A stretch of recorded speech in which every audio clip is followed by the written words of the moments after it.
Hello दोस्तों, स्वागत है आपका अपने YouTube channel next gen H2 में। आज की इस वीडियो में दोस्तों हम कवर करने वाले हैं अपने NCERT क्लास 10th मैथ्स के चैप्टर नंबर 1 वास्तविक संख्याओं यानी रियल नंबर्स को। अब तक हम पढ़ चुके हैं कि आप अभाज्य गुणनखंड कैसे करेंगे। अभाज्य गुणनखंड करना हम सीख चुके हैं।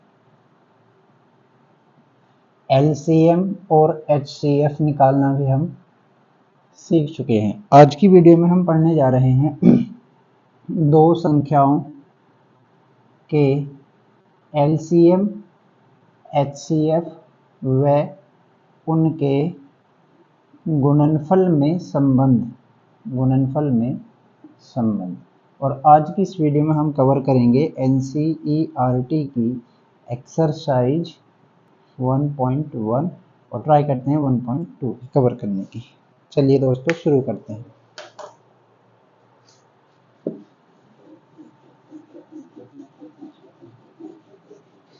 NCERT के हमारे क्वेश्चन नंबर 2 के हम हाफ क्वेश्चन को कर चुके हैं कि LCM और HCF कैसे निकालते हैं। अब हम पढ़ने जा रहे हैं एक कॉन्सेप्ट। वो कॉन्सेप्ट क्या है? वो कॉन्सेप्ट हमसे कहता है कि यदि दो संख्याएं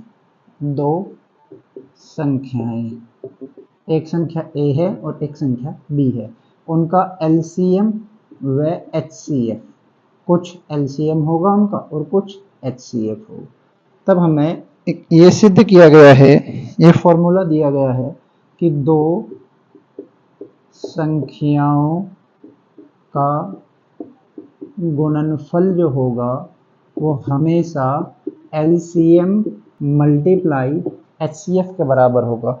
मीन्स दो संख्याओं का गुणनफल, अर्थात अगर दो संख्या A व B हैं तो इन दोनों की मल्टीप्लाई करने के बाद हमारा जो आंसर आएगा वो इन दोनों संख्याओं के LCM मल्टीप्लाई HCF के इक्वल आएगा। फॉर एग्जाम्पल एक क्वेश्चन ले लेते हैं। दो संख्याएं हैं 20 और 30। There are two numbers 20 and 30। यहाँ हम पहले फाइंड करेंगे इनका LCM और HCF। LCM और HCF निकालने के लिए हमें इनके करने होंगे प्राइम फैक्टर यानी अभाज्य गुणनखंड। तो 20 और 30 के हम करते हैं अभाज्य गुणनखंड। 2 10, 2 5, इधर आ जाएगा 5, 2 15, 3 5 5 1। 20 के प्राइम फैक्टर्स आए 2 मल्टीप्लाई 2 मल्टीप्लाई 5। 30 के फैक्टर्स आए 2 मल्टीप्लाई 3 मल्टीप्लाई 5। अभी तक हम क्या ज्ञात कर चुके हैं? यहाँ पर अभाज्य गुणनखंड यानी प्राइम फैक्टर्स। अभाज्य गुणनखंड यानी प्राइम फैक्टर्स निकालने के बाद हमें निकालना है इनका LCM व HCF। तो LCM क्या होता है? हर एक प्राइम फैक्टर की बड़ी पावर। जैसे यहाँ पे एक प्राइम फैक्टर है 2, इधर भी 2 है, लेकिन 2 की बड़ी पावर हम इधर से लेंगे 2 की पावर 2 मल्टीप्लाई 5 और इधर हो जाएगा 2 मल्टीप्लाई 3 मल्टीप्लाई 5। ये लिखा है 2 की पावर 2 मल्टीप्लाई 5। एलसीएम निकालेंगे तो 2 की सबसे बड़ी पावर होगी 2 की पावर 2। 3 हम ऐसा ही लिख लेंगे और 5 की जगह पर 5 लिख लेंगे। 2 की पावर 2 का मतलब है बच्चों 2 मल्टीप्लाई 2 मल्टीप्लाई 3 मल्टीप्लाई 5। यहाँ से हमें LCM मिला। LCM कितना मिला? 2 दूनी 4 3 12 पंजे 7। HCF कैसे निकालते हैं? HCF निकालने के लिए सबसे सिंपल मैंने आपको बताया था कि HCF निकालने के लिए हम वो संख्या देखते हैं, वो प्राइम फैक्टर देखते हैं जो दोनों में हो। यहाँ से देखने पे मुझे पता चलता है एक बार 2 इसमें आया है, एक बार 2 इसमें भी है, एक बार 5 इसमें आया है, एक बार 5 इसमें भी है। तो यहाँ से हमारा HCF हो गया 2 मल्टीप्लाई 5। ठीक है, ये LCM ये HCF। अब हमें ये सिद्ध करना है, ये सिद्ध कैसे करेंगे हम?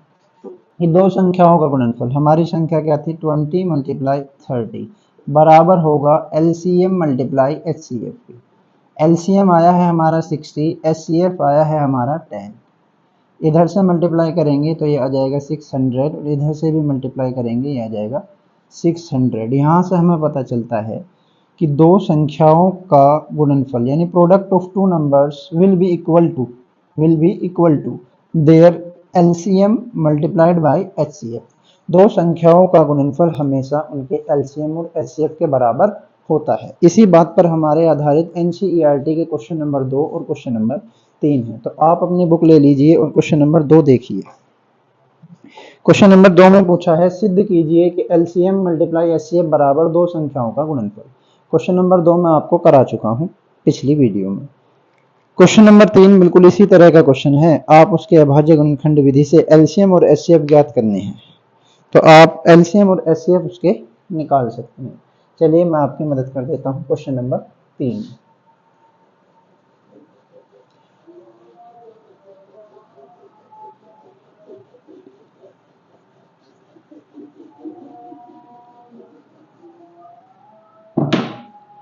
आपका क्वेश्चन नंबर 3 एनसीईआरटी 1.1 एक्सरसाइज का क्वेश्चन नंबर 3।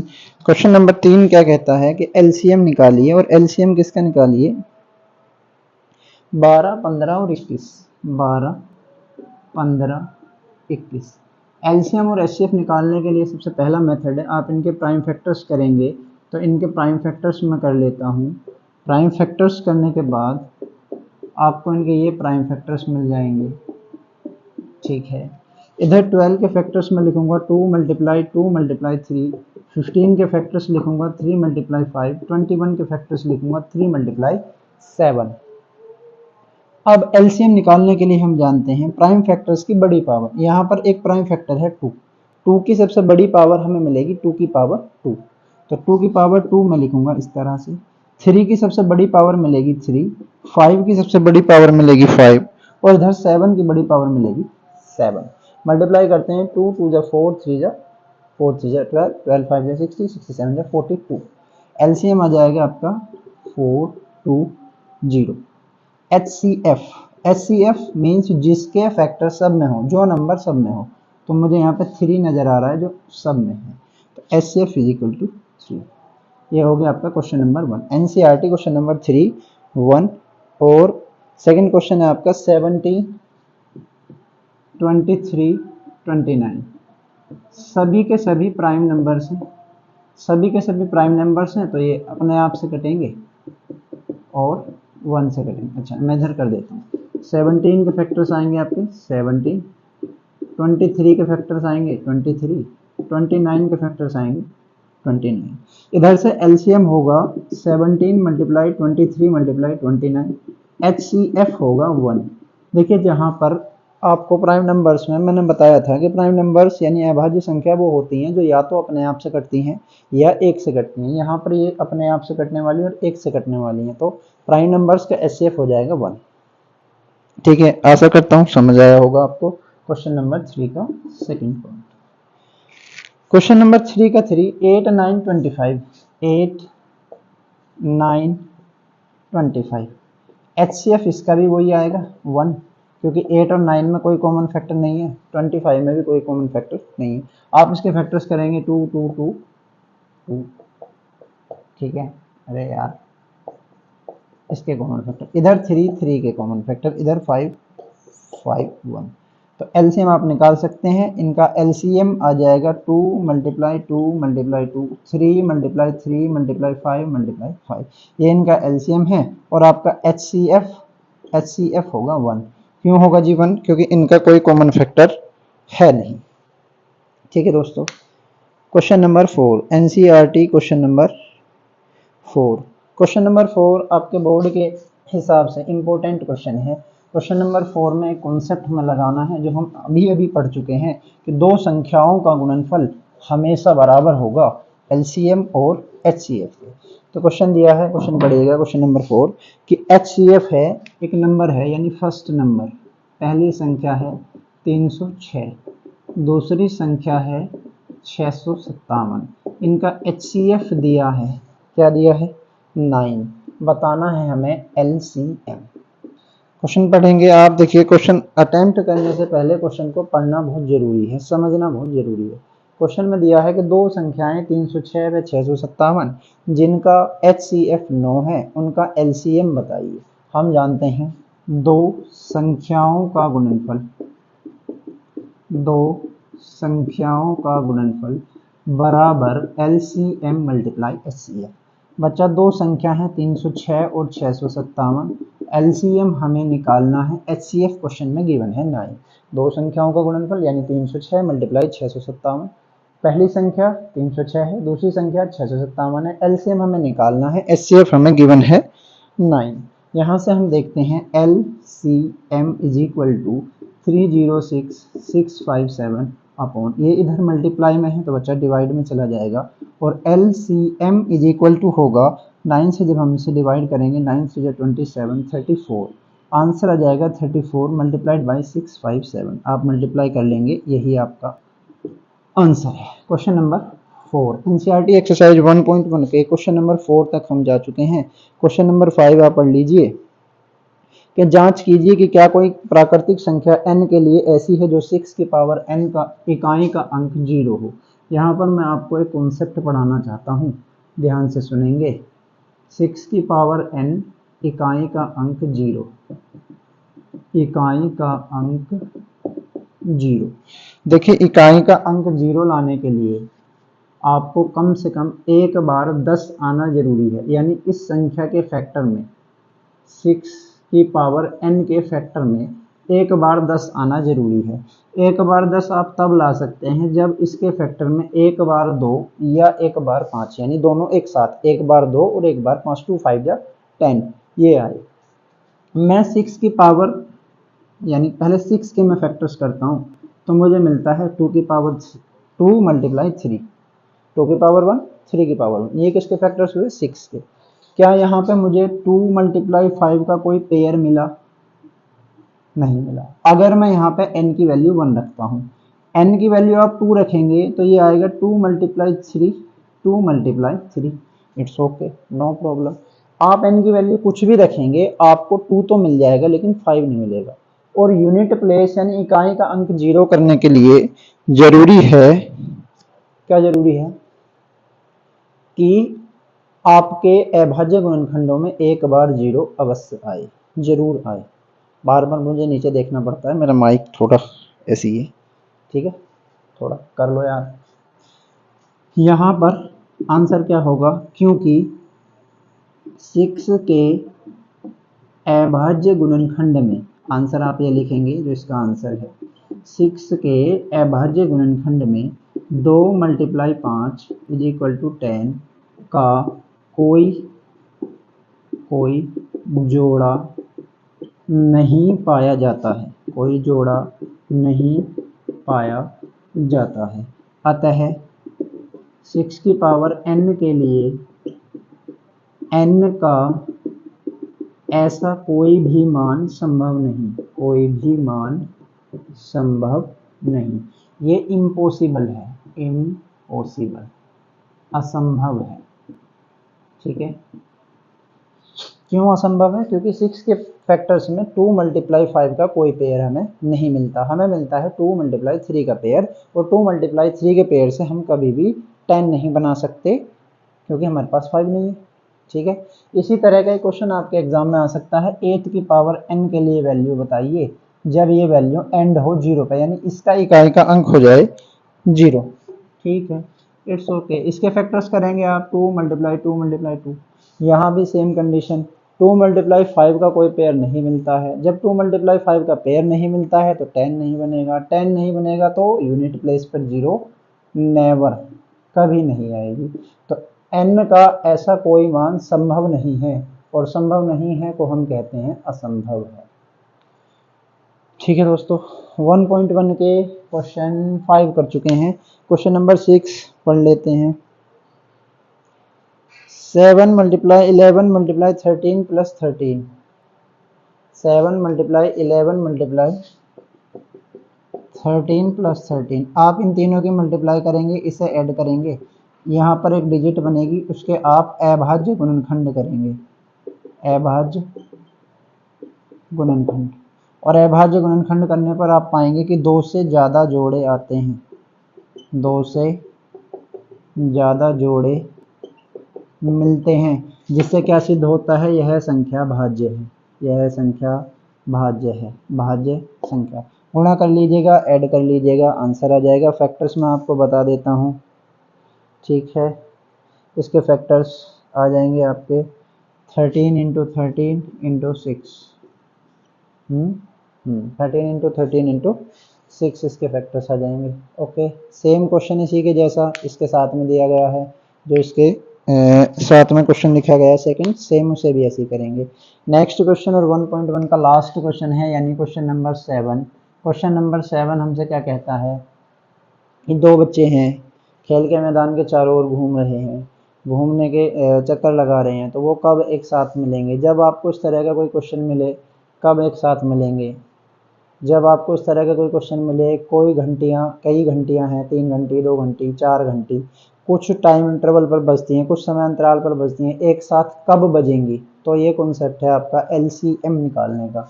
यानी आपको एक क्वेश्चन मिल सकता है घंटी वाला, ठीक है जी, एक क्वेश्चन आपको मिल सकता है घंटी वाला, ठीक है, 1 घंटी, 2 घंटी, 3 घंटी, कुछ टाइम देगा, समय पर बजती हैं, ठीक। एक साथ कब बजेंगी?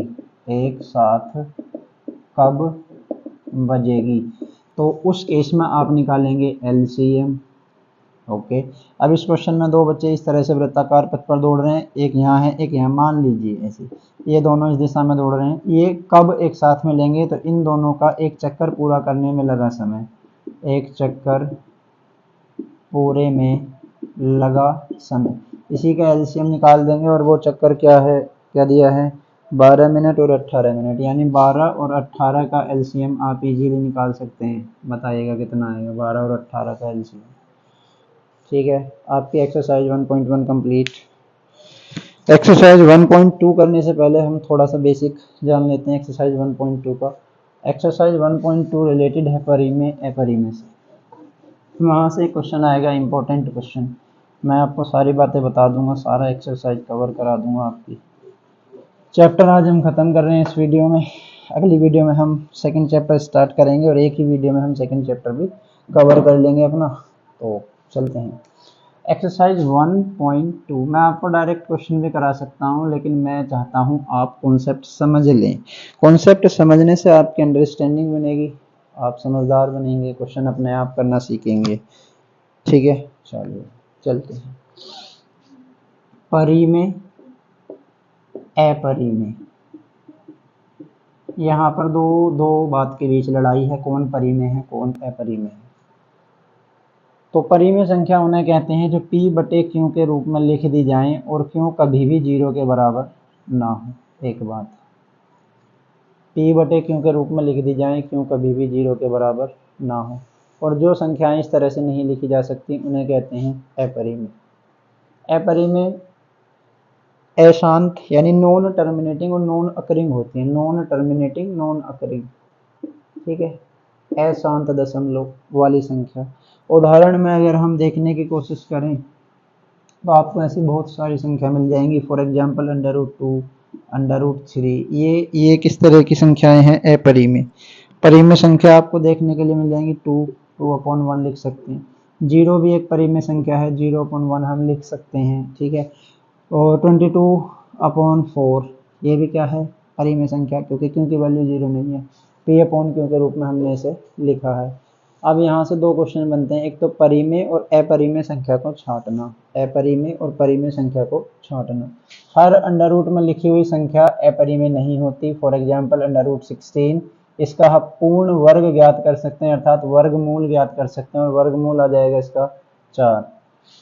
Same √3 plus √2 multiplied by √3 minus √2। आप इसे सोल्व करके देख लीजिएगा, आंसर आएगा 1। सोल्व कैसे करेंगे, या तो मल्टीप्लाई कर लीजिए या आइडेंटिटी से कर लीजिए। मैं आइडेंटिटी से करा देता हूँ, a plus b a minus b, a plus b a minus b, formula है a की पावर 2 माइनस बी की पावर 2 का, और जब रूट का स्क्वायर करते हैं तो रूट हट जाता है, तो यहाँ से आंसर आ जाएगा 1।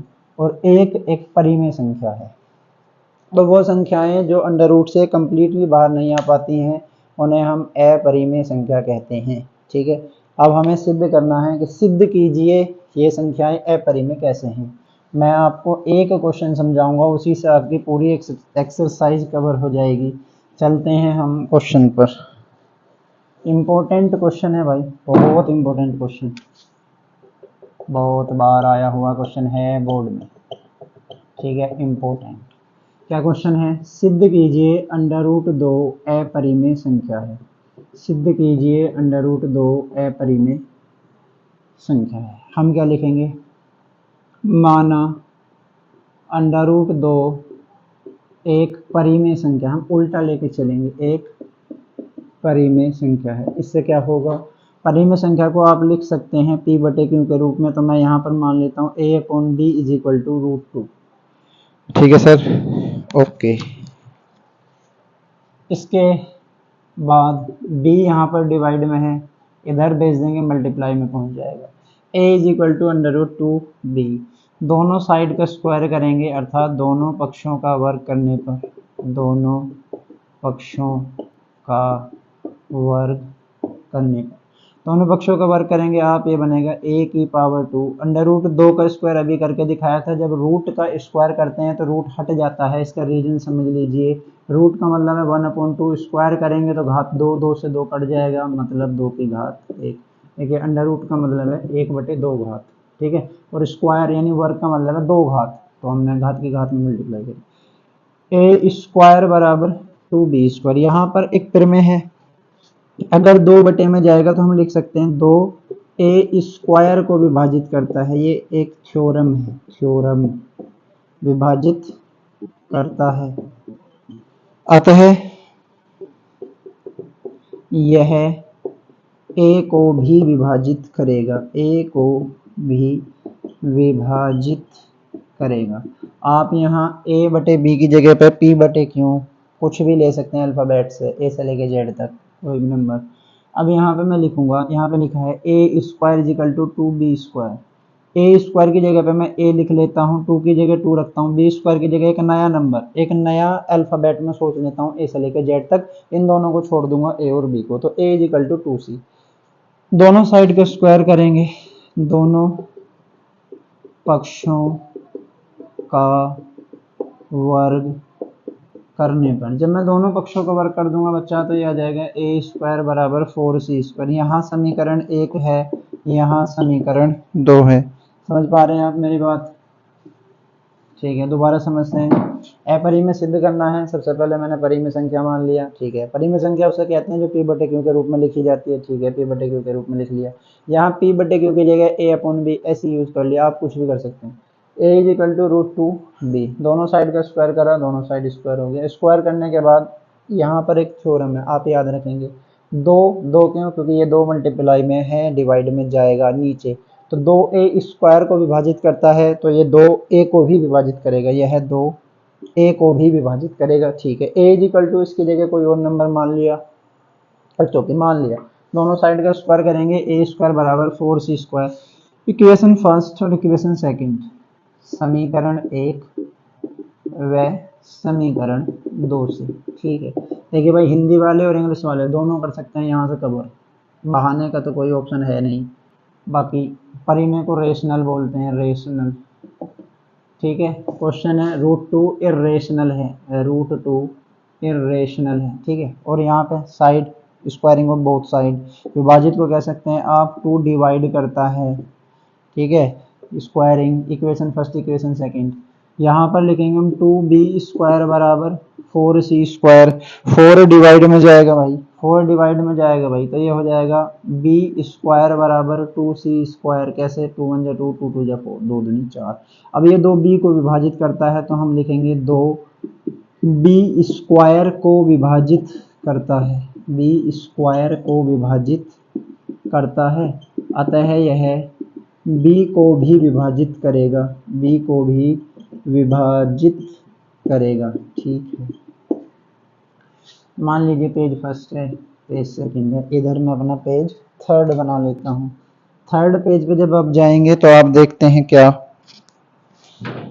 कि 2, ठीक है, 2 a व b, 2a एंड b का एक उभयनिष्ठ गुणनखंड है, कॉमन फैक्टर है, उभयनिष्ठ गुणनखंड है। उभयनिष्ठ गुणनखंड मतलब कॉमन फैक्टर, मतलब 2a को भी काटता है, 2b को भी काटता है। क्यों? ऐसा क्यों हुआ? क्योंकि हमने संख्या को परिमेय माना था। तो हम यहाँ लिखेंगे ऐसा विरोधाभास, ऐसा विरोधाभास के कारण हुआ है क्योंकि हमने √2 को परी में मान लिया था। ठीक है जी, मान लिया था। पेज नंबर 3 यहाँ से है। अतः √2 अपरी में है। देखिए आपके पेपर में क्वेश्चन आएगा, इंपॉर्टेंट क्वेश्चन है, जरूर आएगा जरूर आएगा जरूर आएगा। 2 नंबर का क्वेश्चन आता है, हर साल आता है, आपको भी आएगा। सिद्ध कीजिए √2 अपरी में। सर जी √2 की जगह कुछ और आ गया तो क्या करें? बेटा भी बताऊंगा, पहले से समझो। परी में मानेंगे a/b लिखेंगे, a = √2b, स्क्वायर करेंगे a² = 2b²। 2a² को विभाजित करता है तो यह a को भी विभाजित करेगा। a की जगह यहाँ पे 2c यानी b² की जगह कोई नया नंबर मान लेंगे, इसका स्क्वायर करेंगे। स्क्वायर करने से पता चलेगा 2b² को भी काटता है। तो हम ये कह सकते हैं कि 2a व b दोनों का एक उभयनिष्ठ गुणनखंड है। और ऐसा किस लिए हुआ? ऐसा विरोधाभास के कारण हुआ है क्योंकि √2 को हमने परी में मान लिया था और √2 अपरी में है। ठीक है, ये आपका NCERT का एग्जाम्पल है और बोर्ड में सबसे ज़्यादा बार क्वेश्चन आया हुआ है, NCERT एग्जाम्पल। ठीक है बच्चा, ओके। सर जी क्वेश्चन बेटा देख लो, NCERT के एक्सरसाइज 1.2। पहला क्वेश्चन है, सिद्ध कीजिए √5 अपरी में है। ओ 5 कैसे करेंगे बेटा? 5 ऐसे करेंगे, यहाँ पे 2 की जगह लिखो 5, यहाँ पे भी क्या लिखो 5, यहाँ पे भी क्या लिखो √5। बेटा यहाँ पे भी क्या आ जाएगा 5, यहाँ पे कितना आ जाएगा बेटा 5, यहाँ पे कितना आ जाएगा बेटा 5, यहाँ पे कितना आ जाएगा 5 का स्क्वायर 25। क्यों? क्योंकि यहाँ पे 5 लिखोगे, 5 का स्क्वायर करो कितना आएगा बेटा 25। 25 से यहाँ पे देखो इक्वेशन बनेगी 5b² = 25c²। सर जी इससे काट देंगे बेटा, ये भी बन गया 5। जहाँ जहाँ 2 लिखा था वहाँ वहाँ 5 हो जाएगा और इस जगह पे यानी 4 वाली जगह पे 25, क्योंकि 5 का स्क्वायर 25, सिंपल। 2 की जगह 5 लिखोगे, क्वेश्चन हो गया। एक बार क्वेश्चन समझिए, कॉन्सेप्ट को समझ लीजिए, आपके सारे क्वेश्चन हो जाएंगे और क्वेश्चन आएगा बेटा, जरूर आएगा। सेकंड क्वेश्चन है, क्या है बेटा सेकंड क्वेश्चन? 3 + 2 √5। वेरी गुड, करते हैं, समझ लीजिए। देखिए आप आराम से वीडियो को रोक के तसल्ली से समझिए, उसके बाद खुद से करने की कोशिश कीजिए, तब आपको अच्छा समझ आएगा। अगर आप वीडियो को आराम से देखकर समझकर कागज और पेन लेके बैठेंगे, आप करेंगे तो ही तुम्हें क्वेश्चन समझ में आएगा। ठीक है, कोई भी सब्जेक्ट आप पढ़ेंगे तो आप तभी पढ़ सकते हैं जब आपको समझ में आएगा। इंटरेस्ट मैं आपका बना सकता हूँ, लेकिन उसके लिए आपको भी मेरा साथ देना होगा। साथ कैसे देंगे? आपको कॉपी और पेन लेकर बैठना होगा, साथ साथ चीज़ों को समझकर वीडियो को 2 मिनट रोककर ध्यान से मेरी बात सुनकर नोट करना होगा। एक अलग से रफ कॉपी ले लीजिए, मैं आपको NCERT के साथ और भी बहुत सारे क्वेश्चंस कराऊंगा। और जैसे ही हर चैप्टर आपका ख़त्म होगा, फर्स्ट चैप्टर ख़त्म होगा, फर्स्ट चैप्टर का टेस्ट कैसे लोगे? टेस्ट बेटा, टेस्ट जैसे मैं क्वेश्चन करा रहा हूँ वैसे टेस्ट बोर्ड पे लिखूंगा, तुम वीडियो को रोक कर अटैम्प्ट करना, मैं उसका सॉल्यूशन। पहले हम पूरा टेस्ट लिख देंगे, आप आराम से उस टेस्ट को देख लेंगे। ठीक है, क्वेश्चन नोट कर लेंगे कॉपी में ईमानदारी से। उसके बाद क्या करेंगे? आप अटैम्प्ट करिए, मैं इधर सोल्व कर दूंगा। अपनी गलतियों को देखिए, आपकी क्या अप्रोच थी क्वेश्चन सोल्व करने में, मेरी क्या अप्रोच रही, वहाँ से सीखिए। सीखने का मौका है, अच्छे तरीके से सीख सकते हो, बाकी बहाने का कोई ऑप्शन है नहीं। 3 + 2 √5, 3 + 2 √5 क्या करना है? अपरी में। सर जी कैसे करूं? बेटा दिमाग खराब मत कर, इसको लिख a/b = 3 + 2 √5। सर जी क्यों लिखूं? बेटा मान ले परिमेय संख्या है, माना यह एक परिमेय संख्या, ठीक है मान ली। अब क्या करूं सर जी? बेटा ये 3 यहाँ प्लस में इधर लेके आ, ठीक है सर जी ले आया, प्लस का हो गया माइनस। अब क्या करूं सर जी? इधर बचा बेटा तेरा 2 √5, मानता है? बात समझ में आई? नहीं आई दोबारा सुन। ये 3 यहाँ प्लस में था, इधर लेके आया माइनस में आ गया, साइड में बचा 2 √5। ओके, अगर मुझे यहाँ √5 मिल जाए तो मेरा काम आसान हो जाए, मैं इसे अपरिमेय सिद्ध कर सकता हूँ। कैसे कर सकता हूँ? बेटा अभी तो बताया पिछले वाले क्वेश्चन में, यही तो बताया √5 अपरिमेय है। तो ये 2 जाएगा डिवाइड में, ठीक है बेटा भेज दो डिवाइड में। a upon b -3 is equal to √5। अब क्या करूं बेटा, कुछ मत कर, इसको अपरिमेय सिद्ध कर। क्या कर, अपरिमेय सिद्ध। क्या मैं करूंगा दोबारा? नहीं, वीडियो को बैक कर ले, ठीक है। पहली बात तो खुद समझ के कर, कागज उठा, पेन उठा, क्वेश्चन कर। क्वेश्चन करेगा तो समझ आएगी, ना समझ में आए तो बात बताना, कमेंट करना वीडियो। √5 जैसे ही अपरिमेय सिद्ध करोगे तो आप लिख दोगे, क्योंकि √5 अपरिमेय है तो इधर वाली साइड भी अपरिमेय होगी, और अंत में क्या लिख देना, अतः 3 + 2 √5 एक अपरिमेय संख्या है। ठीक है, done, okay okay sir. Question number 3 में 1/√2 दिया है, 1/√2 कैसे करेगा? ऐसे ही करूंगा, 1/√2 a अपॉन बी के इक्वल मान कर दे सिंपल, √2 उधर चला जाएगा, √2 b = √2 है। ABCD से क्या ही अंतर पड़ेगा, जैसे √2 करा है सिद्ध तूने ऐसे ही कर दे। 7√5, ठीक है, देख ले बेटा, 7/5 क्या √5 को अपरिमेय कर सकता है सिद्ध? हाँ कर सकता हूँ। कैसे करेगा? √5 बराबर a अपॉन 7b, इसको अपरिमेय कर दे, इसमें भी यही तो करा था। अब ये भी तो करा था, समझ में आया क्या? आ गया समझ में? आ गया? हाँ भाई समझ में आ गया, ठीक है।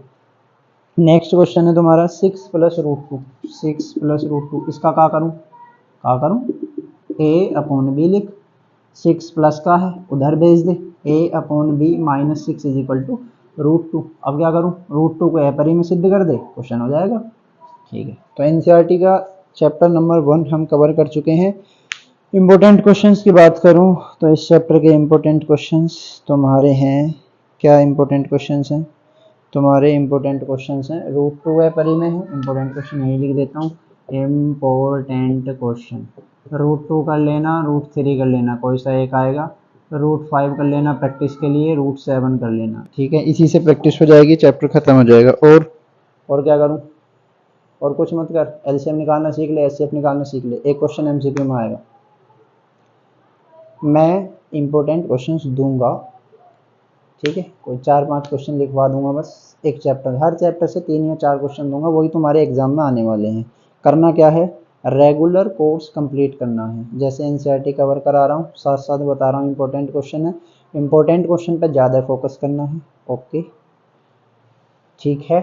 उसके बाद मैं एनसीईआरटी की समराइज बिल्कुल छोटे से थोड़े से क्वेश्चन दूंगा, उन्हीं में से तुम्हारा पूरा 70 आउट ऑफ 70 पेपर छपेगा, विश्वास करिए छपता है, छप जाएगा तुम्हारा भी, ठीक है। आज की वीडियो में इतना ही रखते हैं। आप नेक्स्ट, पहली बात तो रेगुलर वीडियो देखो तो समझ में आएगा, ठीक है, बहानेबाजी नहीं। दूसरा, चैप्टर फर्स्ट मेरी साइड से कंप्लीट हुआ है, तुम भी कंप्लीट करो। कैसे कंप्लीट करते हैं, कैसे पढ़ते हैं, सीख लो कैसे पढ़ते हैं।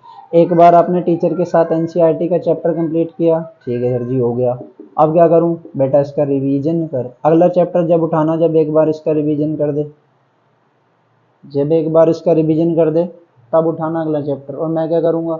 मैं अगला चैप्टर एक वीडियो में कंप्लीट करने वाला हूँ, ठीक है। चैप्टर सेकंड, नेक्स्ट चैप्टर पढ़ाऊंगा, चैप्टर नंबर 2। क्या पढ़ाओगे? एनसीईआरटी पढ़ाऊंगा, थोड़ा होमवर्क दूंगा, इसमें होमवर्क मिलेगा तुम्हें अच्छे से, वे क्वेश्चन प्रैक्टिस करने हैं, सब इंपॉर्टेंट क्वेश्चन होंगे, बता दूंगा कहाँ से ज़्यादा आएगा कहाँ से कम आएगा, सब कुछ बता दूंगा, पूरा सिलेबस कराऊंगा, घबराने की बात नहीं है। बस रफ कॉपी पेन पेपर लेकर बैठ और ध्यान से बात को समझ, ठीक है। तो ठीक है, ओके बाय, मिलते हैं अगली वीडियो में।